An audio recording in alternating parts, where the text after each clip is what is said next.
I'm not living with regret like this punk. This nigga around here trying to rewrite history and put himself next to Kobe. This fragile knee, fragile back, ahi tuna jelly spine punk that played with Yao Ming and some of the best point guards you can find, and he'll stub his toe and fall out. He even said it. You were one of the most offensively gifted players he'd ever played against. After Kobe Bryant's tragic passing, Tracy McGrady made remarks that seemed to question Kobe's greatness. What McGrady likely didn't anticipate was the overwhelming response his words would provoke. His comments ignited a firestorm, with basketball legends and fans from around the world stepping forward to passionately defend the Mamba's legacy. Place me with Kobe with Shaq. I don't win a championship. You don't think I could carry the Lakers to a championship? Like, I've never had the opportunity. Correct. I felt like if I was put in that position to win a championship, I damn sure would show up and do what I do in the playoffs to elevate my team to that level. I just never had the chance. So do I get diminished because I never won a championship? Right. Yeah, is it my fault? That's my fault. Right. I was never put in that position. The basketball world was left stunned when Tracy McGrady made comments that many perceived as disrespectful to Kobe Bryant's legacy.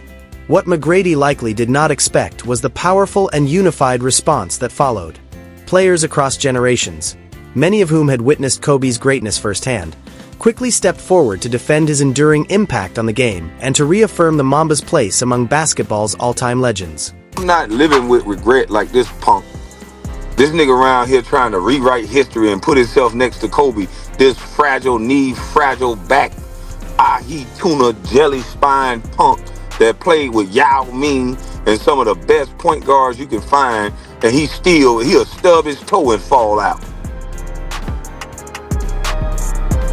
Nobody don't want to tell you the truth, Tracy McGrady. You soft. That's why you an old nigga that retired that's living with regret. Don't try to put yourself up next to Kobe. Nigga, I'm living good. Nigga, I'm the landlord. You don't hear me up here talking about, and I got a great argument. Kwame Brown, known for never holding back, was quick to respond to McGrady's remarks. Having played alongside Kobe Bryant and experienced his relentless work ethic up close, Brown was stunned by what he heard. As a former Lakers teammate, he spoke with conviction, refusing to mince words as he passionately defended the Black Mamba's legacy. Hey, y'all. The disrespect need to fucking stop, man. It needs to stop. Let the man rest in peace. Get a man some space, some grace. I mean, what are we doing right now? We're around here. Every time I look up, it's something different about Kobe, and it's not positive. It's something negative. Oh, Kobe wasn't this. Kobe wasn't a primary defender. Kobe, and all. Man, shut the fuck up. Kobe Bryant was like that on both ends of the floor. Take it from a guy that had multiple battles with Kobe. Take it from a guy that at the highest level, at the most important part of the season in the NBA Finals, I went to war against Kobe two times. Celtics, Lakers. Matter of fact, in that type of robbery in the NBA Finals. But Kwame Brown wasn't the only one to step in.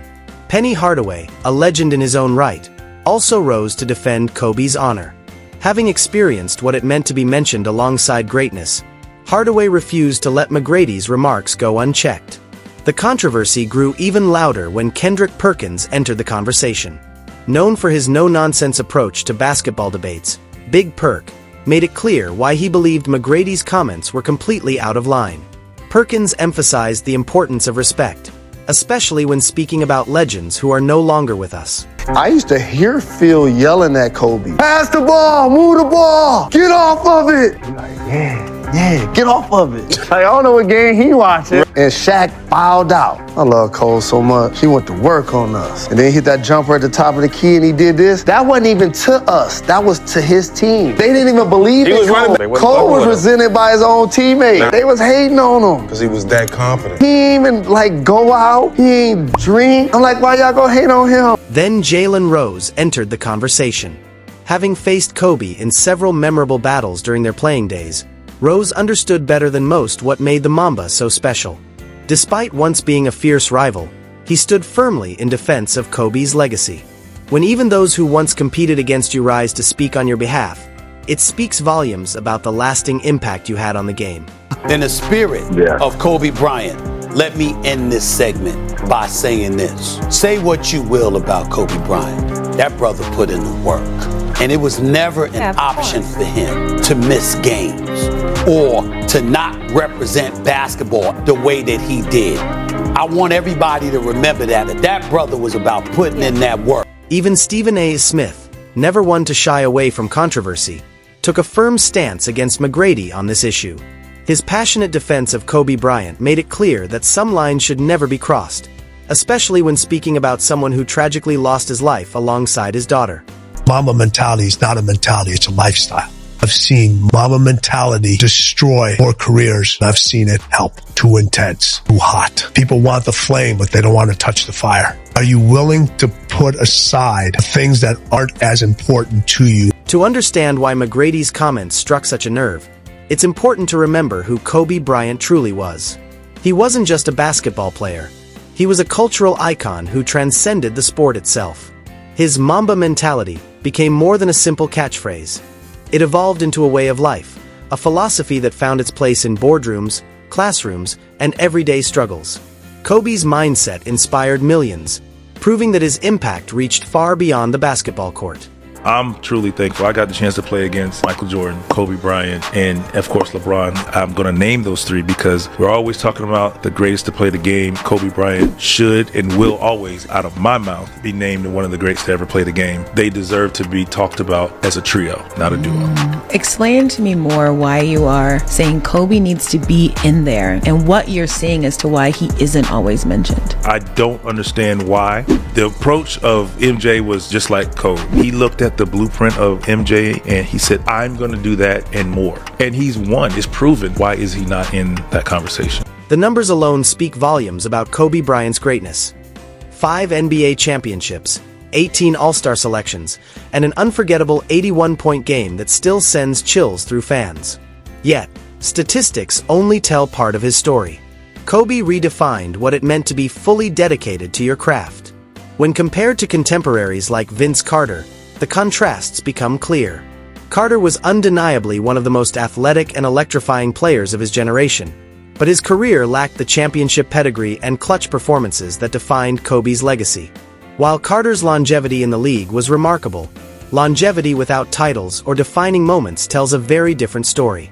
Kobe Bryant is anywhere between 7 and 11. Where do you have him? I got him at 11. That's why I have him. A what? James, Keep Jordan, going. Jabbar, Chamberlain, Russell, Magic, Bird, Duncan, Olajuwon, Diesel. What the hell? Now, I feel like Kobe gets slighted about all people this. who played against Kobe. Thank you. They know. Thank you. Thank you. If you haven't played against either one of them guys, you don't realize how good they really were. What I say all the time, my opinion Man. is Mike and then it's Kobe. Who do you think is like similar to Kobe now? Nobody. Stop it. Well, I mean, like you got Kyrie and Devin No, Booker. stop it. I mean, Will you stop it? I don't compare anybody to Mike, but if I had to answer the question, Kobe is the closest thing to Mike. And is there somebody that's close to Kobe? No. The comparison with Allen Iverson highlights yet another dimension of Kobe Bryant's greatness. Iverson was pound for pound one of the most skilled and fearless players the game had ever seen. He carried teams on his back through sheer individual brilliance, but he lacked the championship leadership that Kobe consistently demonstrated. Both men shared that killer instinct, yet Kobe's ability to channel it into team success set him apart. That's why Kwame Brown's defense of Kobe felt so compelling. He had lived it firsthand. Brown witnessed the legendary 4 a.m. workouts, the obsessive film study, and the relentless pursuit of perfection that separated Kobe from everyone else. This wasn't simply about talent, it was about a level of dedication most people can't even comprehend. The tragedy of Kobe's death alongside his daughter, Gianna, only added to the emotional weight, making any criticism feel especially inappropriate. This wasn't just the loss of a basketball player, it was the loss of a father, a mentor, and an inspiration to millions. McGrady's timing couldn't have been worse. Penny Hardaway's defense of Kobe carried its own unique weight, shaped by his own career of injuries and unfulfilled potential. Hardaway understood how rare sustained excellence truly is, and he recognized that Kobe had achieved something many talented players never could: dominance at the highest level for nearly 2 decades. Kobe's global impact further separated him from McGrady and most others. His connection to Italy, his ability to speak multiple languages, and his worldwide fan base reflected a player who saw basketball as a truly international game. His influence stretched far beyond NBA arenas, shaping the sport worldwide. Kendrick Perkins underscored perhaps the most important point of all: timing and respect. There's a difference between engaging in a legitimate basketball debate and attacking someone's legacy when they are no longer here to defend themselves. Within the basketball community, there are unwritten rules about honoring legends, especially those who left us so tragically. What made this controversy even more significant was the way it unified players from different eras and teams. Former Lakers, longtime opponents, current stars, and retired legends all came together to defend Kobe Bryant's legacy. That kind of universal respect doesn't happen by chance. It's earned through years of excellence, sacrifice, and character. The clutch gene that separated Kobe from players like McGrady was evident in countless playoff moments. While McGrady struggled to advance past the first round, Kobe built a reputation as one of the most clutch performers in NBA history. Game winners, series-clinching shots, and championship performances defined his career. Jalen Rose's defense was especially meaningful given their history. As a member of Michigan's Fab Five and later one of Kobe's NBA rivals, Rose had battled him many times. When even a former competitor stands up for your legacy, it speaks volumes about the respect you earned both as a player and as a person. The Mamba mentality wasn't just a slogan, it became a blueprint for greatness across all walks of life. Athletes from tennis to football, as well as business leaders and everyday people, embraced Kobe's approach to discipline and excellence. His cultural influence stretched far beyond the court. Stephen A. Smith's passionate defense only reinforced this, reminding people of not just Kobe's brilliance as a player, but also the deep emotional connection he built with fans and the media. Comparing McGrady's playoff struggles with Kobe's championship success paints the full picture. Both were gifted scorers, but while Kobe consistently elevated his game when it mattered most, McGrady became defined by early playoff exits. Championships aren't the only measure of greatness, but when debating all-time legends, they matter. Kwame Brown's defense further highlighted this truth. Known for his outspoken personality, Brown recalled Kobe's unmatched preparation, arriving hours before teammates, studying film late into the night, and approaching every practice as if it were Game 7 of the finals. For Brown, Kobe's dominance wasn't just about talent, it was about an obsession with perfection. The larger legacy of this controversy was how the basketball community policed itself. Legends, rivals, teammates, and even international players rallied to protect Kobe's memory, sending a message about respect. The unified response proved that when it comes to players who are no longer here to defend themselves, there are boundaries that should never be crossed. Kobe's career evolution only deepened that respect. In his early years, he was the explosive young guard. In his prime, he was the unstoppable scorer. In his later seasons, he transformed into the cerebral leader who elevated everyone around him. Few players ever managed to reinvent themselves so seamlessly. Ultimately, this debate was never just about basketball, it was about human decency. When someone dies tragically, especially alongside their child, the appropriate response is to honor their memory and celebrate their contributions. Kobe's averages: 25 points, 5, 2 rebounds, and 4, 7 assists per game, paired with 5 championships and 2 finals MVPs, stand in sharp contrast to McGrady's 19, 6 points, 5, 6 rebounds, and 4 assists without a single championship or playoff series victory as a primary option. But beyond the numbers, it was Kobe's relentless preparation, his cultural influence, and his global reach that set him apart. Players from Europe, Asia, and South America also rose in defense of Kobe, sharing how his work ethic and vision inspired their own careers and lives. The response proved one undeniable truth: Kobe Bryant's legacy belongs not just to Los Angeles or the NBA, but to the entire world.